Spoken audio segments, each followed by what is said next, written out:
everyone. I hope you are having an amazing day.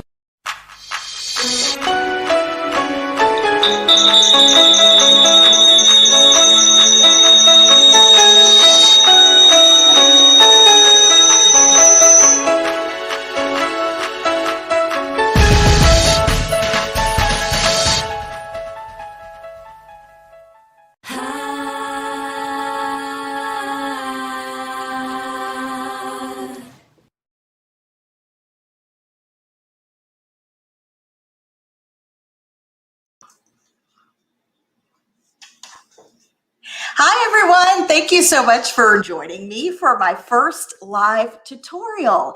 If this is your first time joining me for a project, or if you already know me and you're kind of in familiar territory, whatever reason you are here, thank you for logging on and allowing me to share something that I enjoy with all of you. For much of my life, I have always kind of turned to creativity if I was feeling down and I kind of wanted something to pick me back up. And so I would create the most colorful and vibrant things when I was kind of in the dumps. And then after I kind of got over that little hump, I would tuck it back away, and then I would find myself, kind of putting it by the wayside. So in 2018, I decided to see what would happen if I crafted all the time, whether I was happy or sad. And the most amazing thing happened when I decided to really invest myself in things that I was passionate about. I began to see my circle expand. I began to see more and more incredible people kind of navigating my way. And I believe a lot of that has to do with when you're really living your passion and living something that you really truly enjoy and you love, you show up in the world in a different way. So I am excited to be in the Twin Cities, and I've had a chance to live in so many different communities all around the country, from Tennessee to Florida, Ohio, North Carolina, and now Minnesota. I'm excited to be expanding my family of creatives, and I look forward to sharing my passion with all of you and learning from all of you along the way. So today we're going to have a chance to make, it's a necklace design. It's one of my favorites. I taught myself how to make this, and I'm sure as with other creatives, if you have something that you really want to do, you don't have to always wait for the class. Sometimes you might go on YouTube or look up some directions to try to learn some new technique. And so that's kind of how I am. If you're hearing a little craziness over here beside me, I'm trying to get my tutorial camera up.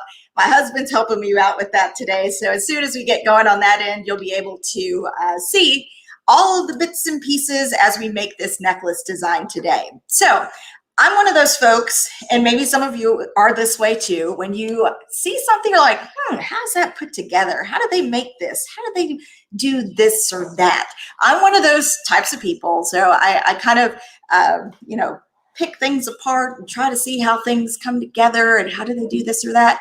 And so this necklace design that we're going to work on today is one that I taught myself how to do. I'm going to show you an example first before we get started here. So this is the style that we're going to be making today. This is one of my favorite necklace designs, and it's so cool because you have all of these fantastic colors, and you can really make it your own. So I like a lot of the pinks and the golds. You kind of see that coming through here, and it's got a nice little weight to it. And the nice thing about this particular necklace style is it's one that, if you're maybe not a fan of these colors, you can get whatever your favorite beads are and make something amazing. I'll throw this one on for a second so you can kind of see how this looks. And yeah, so this is kind of what we're going to be working on today. I've got some other ones here that I'll show you as well before we get started. And what's great about this is once you learn this technique today, it's a technique that you can take into other projects and crafts. So whether you want to make a necklace, or maybe you're saying, hey, this particular design feels like a little much, I want to start with something easier, you can do that. Here's another example of a bracelet that I've made using the same technique that you are going to learn from me today. So it's a lot simpler than it looks. For those of you who may be fans of knitting or sewing or something of that nature, sometimes for me, when I'm just sitting and watching TV, I don't know about you, but sometimes I have a hard time just sitting and not doing anything at all. I always find myself kind of needing to fidget, needing to do something else. And so my hands kind of find their way into my bead collection, and some amazing colorful things come out of that adventure. So here's another style that I made as well. And then, like I said, you can make these really as elaborate as you want to. You can make them as simple as this or as elaborate as this. So whatever your flavor, what we learned today, you'll be able to take those techniques into your next project. So I'm going to go ahead and put up the tutorial camera here so you can kind of get a better view of what I'm doing here. All right, I'm going to switch here. I'm going to make myself small. And you can see a lot of the materials that we're going to be working with today. So for starters, I'm going to move this necklace out of the way. And I'm going to run through quickly the different materials that are involved in this particular project. So for this project, you're going to need some chain. We've got our chain here. And what's so nice about this is if you have jewelry already that maybe you're like, I have an old chain I want to repurpose, or maybe you have some pieces that you don't want to get rid of, or they're sentimental, and you're like, hey, I want to reuse them and give them a new flair or new flavor. You can do that. But in this case, I'm just using some chain that I picked up at my local craft store. What you'll also need for this project, I'll hold this up here so you'll be able to see it a little bit better. We've got a clasp here. Got both pieces of the clasp. Now for the clasp, you can use one that you may already have, or you can hop by your local craft store and you can pick up, some decorative ones. I picked these up. I like flowers, so I was able to find those. And then what you'll also need for this, you'll need a couple of jump rings. We've got those there.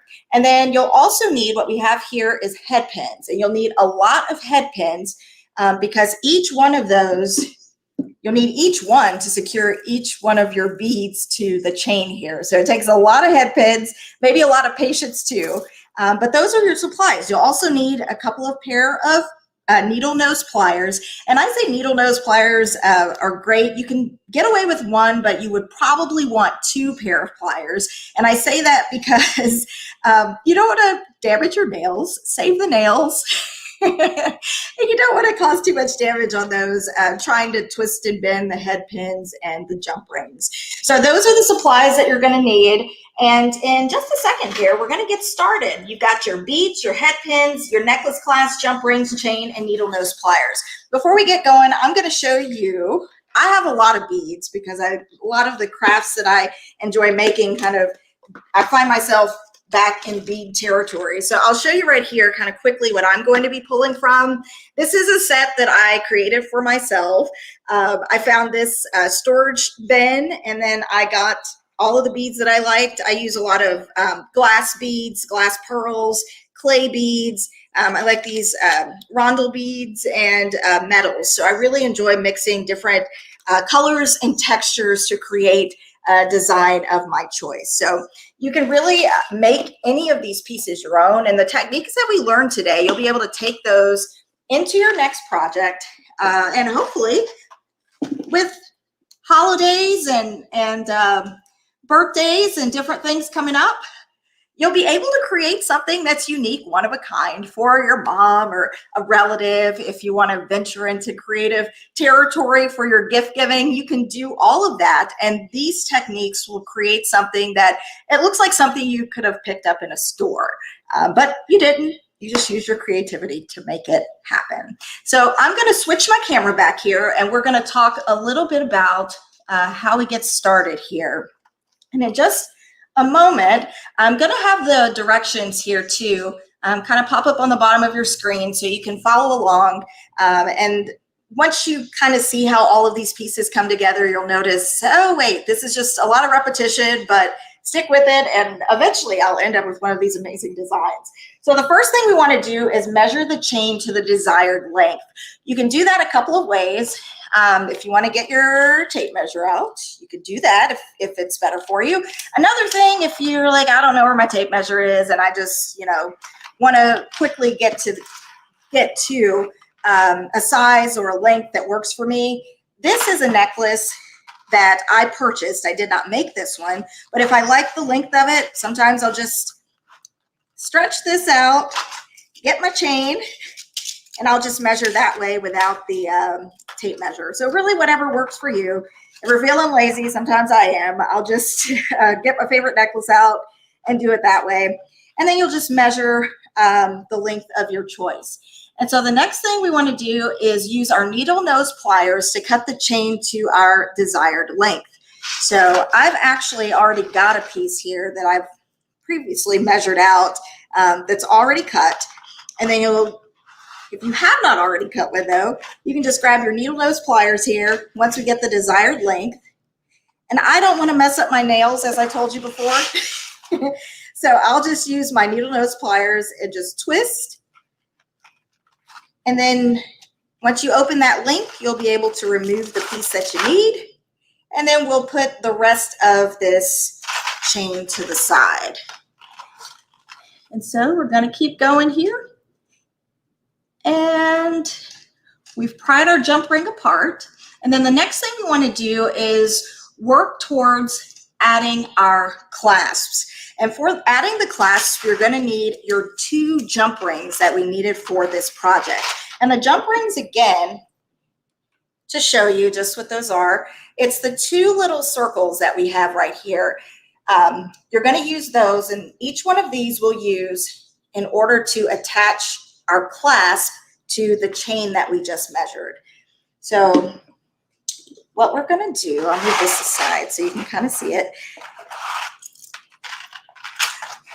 What we'll do now is we'll take one of these jump rings, and then we're going to go to the very end of our chain, and we're just going to stick the jump ring through the end of the chain there. And we don't want to close it just yet. The next step we want to do is grab one piece of our clasp. Now get that right here. We've got a piece of the clasp. And then before we close that jump ring, we want to go ahead and slide that piece of our clasp onto the jump ring. And at this point, we're going to take our other pair of needle nose pliers and we're going to close this jump ring. And almost closed. All right. So we have closed this piece here, trying to hold it over so you can see it. Okay, so we've got one piece of our clasp secured, and then we're going to follow with that same step on the other side here. So I'm getting a little ahead of myself here on the steps. Okay, so we're going to repeat that process on the opposite end of our chain, and we will secure the other jump ring. We'll loop it through the other end of our chain. Oh, trying to get this so you can see it. Okay, and then we're going to take our other piece of our clasp, slide that right through the jump ring, and then we will close. All right, and so once we close, pinch that closed, we've got the bases of our necklace here. I'll lay that here. Hopefully you all can kind of see that. And so we've completed, this is the length that we'll have for our chain. And so the next thing that you want to do is start the process of adding your beads. So I'm going to slide down here. Let's see here. Okay, so to start adding the beads, we want to grab the pieces that I showed you here, the head pins. And again, the head pins, if I can get them to you, there we go. Our head pins right here, these are the individual pieces that we'll need to add, use to add our beads so that they don't fall off of our chain. They'll stay attached, and you'll use a lot of these head pins to create your desired look. So the next thing that we want to do is select a bead. I think I want to go with, I had these really cute ones just come in the mail the other day, and I've been dying to use them. I love sparkles, so I'm always looking for a little sparkle. So I'm going to start with some of these cute beads right here that just came in the mail for me the other day. So what we're going to do first is we're going to grab one of our head pins right here, and we've selected the bead that we're going to start with. And we're going to push the head pin through the bead, and it just fits snugly on there, slides right down to the bottom. Next step that we want to do is head pins that I just showed you. They come in a variety of lengths. You can get anything from an inch, half an inch, 2 inches, depending on your project. So whatever your needs, you can really trim anything down to fit whatever project that you're working on. So I've got my head pin right here, and then I've got the bead on the bottom. So what I want to do next is take my pliers, and I want to turn this down about 90 degrees or so. And before I did this step, but you can do it at this point too, for this project, I typically like to trim about at least a 1/4 of an inch to a 1/2 an inch off of the head pins that I'm using, because they're a little bit longer than what I need for this project. And I'll show you kind of the difference or why you may want to do that. Let me switch cameras for a second and I'll show you how that works. Hopefully you'll be able to kind of see this. So the reason that I like to trim mine, you can kind of see the difference between these two here. I've got kind of a chunkier loop on this one compared to the smaller one here.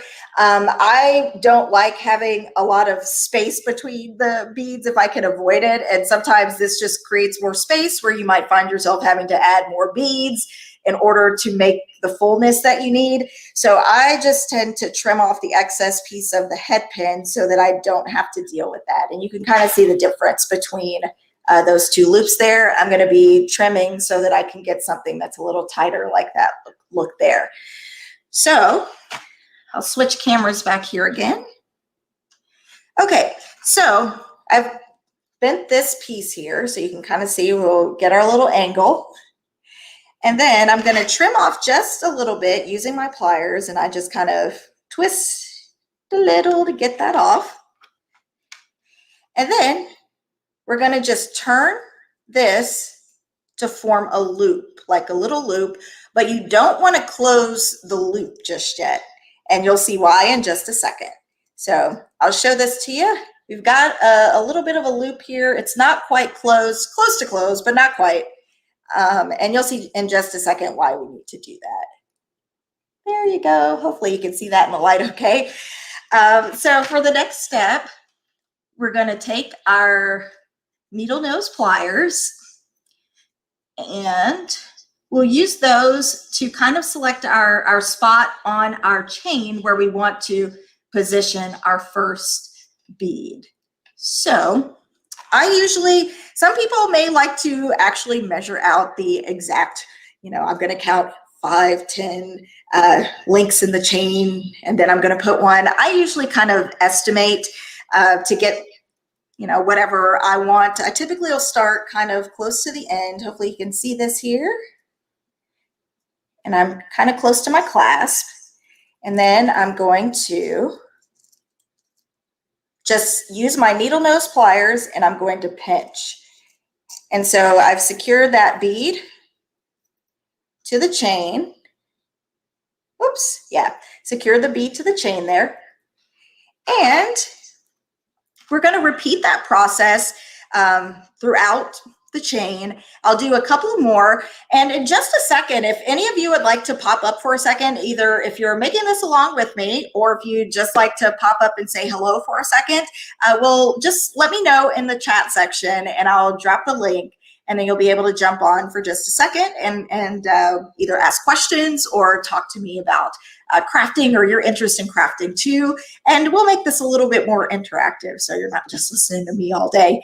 I'm going to show you again, though, another one of the processes of attaching the beads. So we'll take another one here, and then we've let it fall to the end.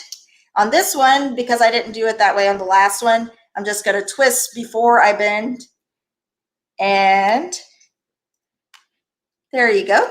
And so we've got our little head pin there. Now we're going to bend to form about a 90-degree angle, and then we're going to twist it over to form a loop, not quite closing that loop just yet. Hopefully you can see that okay.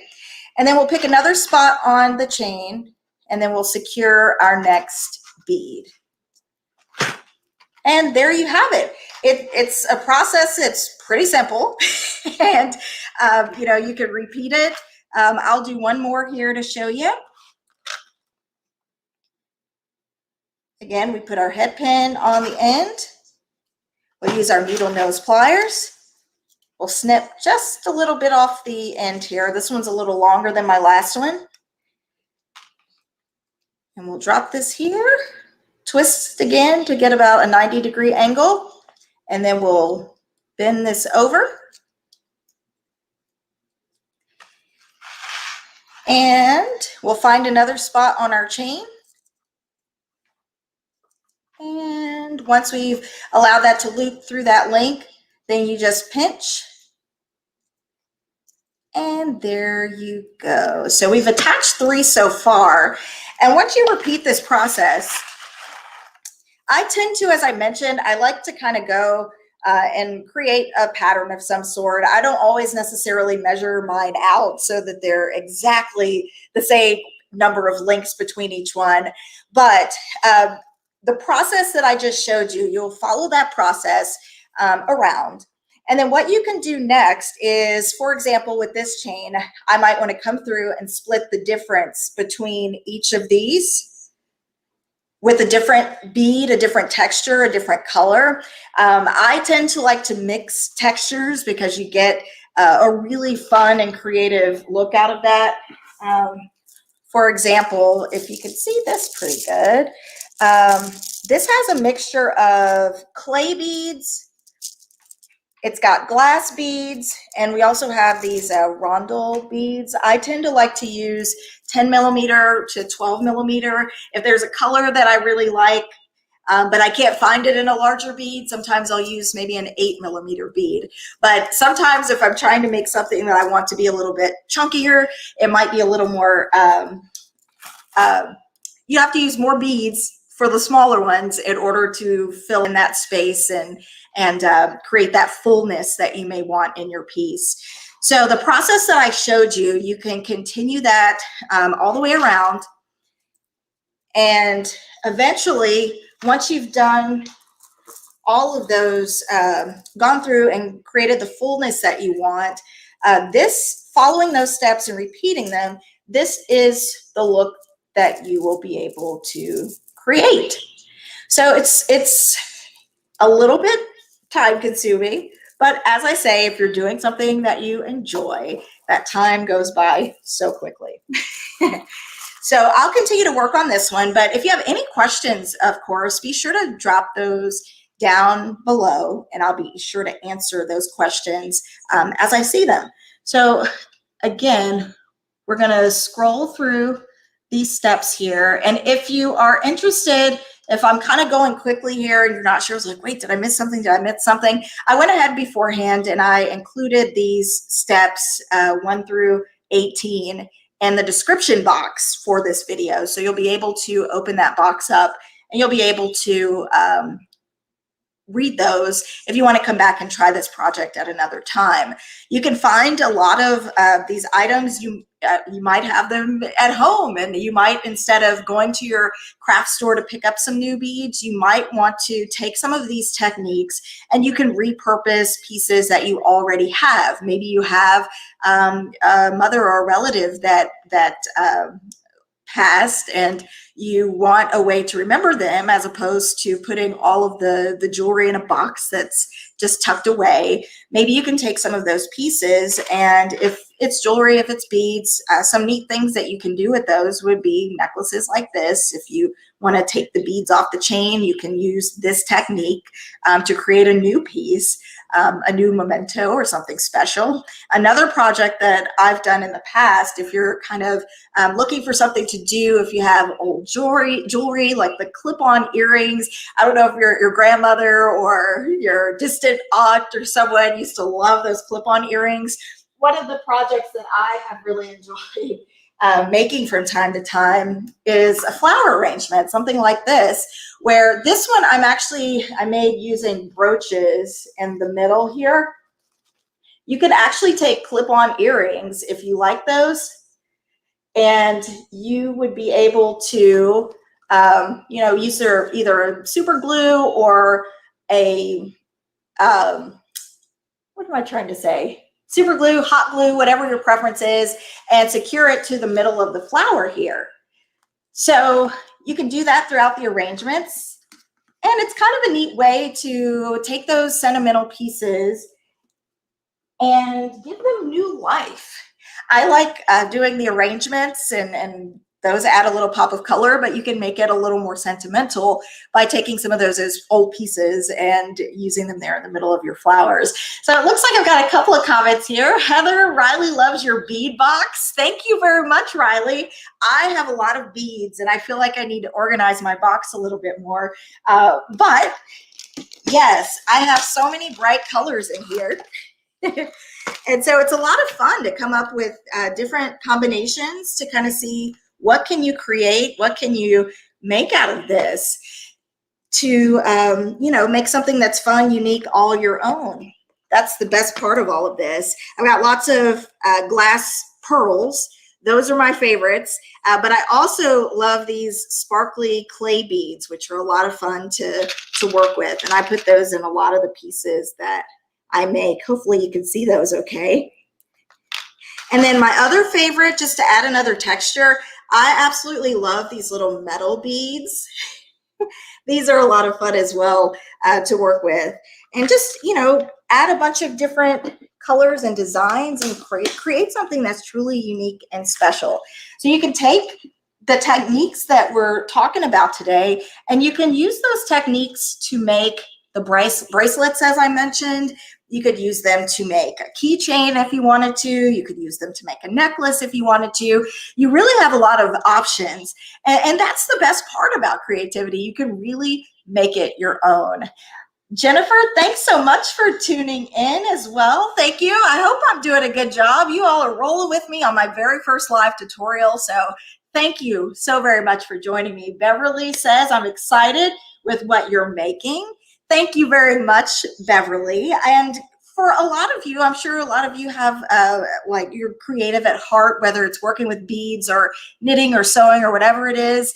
Just the opportunity to take something that you're passionate about and create something that is special and meaningful to you. It's an amazing feeling. And so this is just simply an opportunity to share how I express my creativity. And then hopefully some of the techniques that we talk about today, you'll be able to take some of those into your next project. I actually, if you can see it here, I said I have to wear something I made. So this is another little piece that I made. I took a flower, added the clip, and added the little beading in here to create a cute little hair clip in.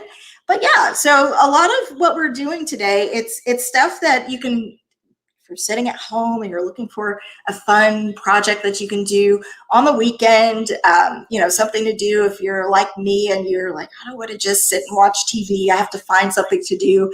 This is one of those projects that can kind of keep you busy and occupied and get your brain going.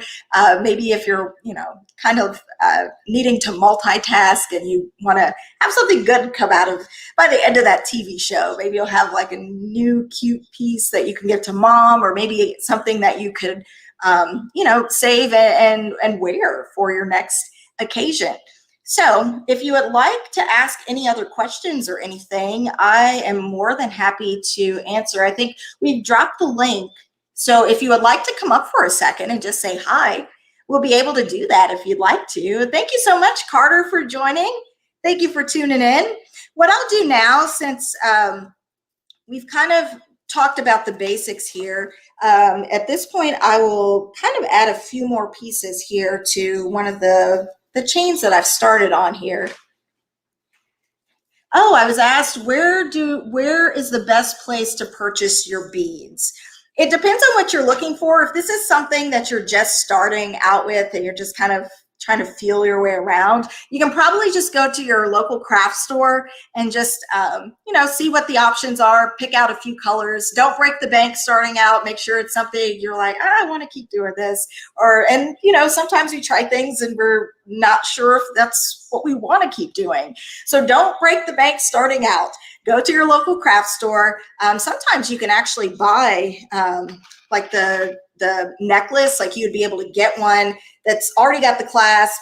It's just this whole piece here. So the first step that I started with, you could forget about that. You wouldn't have to do the measuring of the length, adding the jump rings and the clasp. Sometimes you can just get that piece already put together. But you do want to make sure, if you are going to do it, make sure that you have, you don't want to use a necklace. I'm not sure how well you can see this, but this is a necklace where you would not be able to add any of those jump rings to it because the holes are simply too small. So you want to make sure that you have something that has a reasonable size hole here for the links so that you'll be able to hook those head pins through and attach your beads. So it's important that you make sure you have a little bit of space through there. But sometimes at your local craft store, you'll be able to hop in and pick up this whole piece already for a few bucks and forego getting the whole wraparound chain like I have here. And then you can get, if you shop the sales, one thing that I find myself doing if I'm working on some projects and I know I need a lot of something is I kind of find myself monitoring the sales for some of my favorite craft places. Some places, the beads may be on sale every other week, 50% off. And so trying to track the sales for some of your favorite craft places, if you get a little bit more invested into it, that might save you some cash. But try to go get yourself something inexpensive to start out with. I've got, I don't have it here to show you right now, but some places will sell just like a little case with, a few different colors all in the one case. And it's something that's small. You can just get a few different things to work with without spending a whole bunch of money. And then if you have your toolbox at home, you probably have some of these, your needle nose pliers. You can get away with one, but you may want two. I like two because I don't want to break my nails. And so you can get your needle nose pliers for that. And then the head pins, I would say get the largest pack that you can. You can also, as I mentioned, the craft stores may sell those necklaces already strung like this. You may also be able to find some of your bracelets, just the bracelet without all the beads attached. And so you could just, get that already made and not have to buy the clasp and buy the jump rings and do that step. You can just jump right in. Once you unwrap the bracelet, you can just jump right in, get your jump pins, which you'll want to get a lot of jump pins, or depending on the fullness, if you just, want to try something simple that's not too elaborate, you could get away with the smallest pack probably available, probably like 20 or 30 of them. And those are not very expensive. You can usually find those for pretty cheap. I'm trying to remember, sometimes you can find them for like $3.99 for a pack of I'm trying to think, maybe like 30 to 50. They're not terribly expensive, but if you're wanting to go with something more like this, where you've got more of the spacing in there, you could probably get away with the smallest pack possible of the head pins to create a look like this. But if you're wanting to do something that's a little bit more full, like this piece, you're probably going to want to pick up a couple of packs of the head pins in order to create the fullness that you desire for the bracelet. And so this project, it's really nice. It's one of those where if you're like looking to de-stress, and creativity is a way that you do that. For me, creativity helps me cope with stress or anxiety. This is one of those projects where you can sit on your couch, you can get your case out and get your beads out. And while you're watching your favorite show, you can create something that's pretty cool. Thank you so much, Miss Rose. Miss Rose says she loves the sparkles and can really jazz up some outdated things. That is so true. And Jennifer, the hair clip is perfect. It looks so fun. Thank you very much. Oh, and I did make my earrings too. So that's another one that we could do a tutorial on at another time. It's even simpler than the project we're starting with today. So let me know in the comments if the hair clips or the earrings or something you would like a tutorial on, and we could easily make that happen for you, hopefully this summer. So this is just one of many projects that I kind of like to dive into. And I don't know about you guys, but for me, when the weather is warming up, I just want to create. I want to get out. I want to go explore. And this is kind of the season where I'm feeling myself wanting to look for new things to make and new things to create and new things to craft. So if you guys have a project or something that you would like for me to share with you in an upcoming video, if you like these tutorials and you would like to see me do another one in the future, definitely let me know in the comments. This is my first one, so hopefully you'll share with me once you've designed your first necklace or you've tried to make your first bracelet. Follow up with me and let me know how the process works for you. If there's any questions that I could answer for you in the future on that, as far as helping you get through any of the steps. Again, the steps for this particular necklace tutorial, they're in the description box for this video. So if I either went a little too fast or you feel like maybe there was something you weren't sure about, you can find all those steps in the description box and all of these supplies at your local craft store or in your jewelry box if you're someone who likes to repurpose and reuse items, old pieces of jewelry and costume jewelry and things like that. I'm definitely one of those people that I will buy cheap costume jewelry and then I'll take it apart and then I'll use the pieces to create new pieces.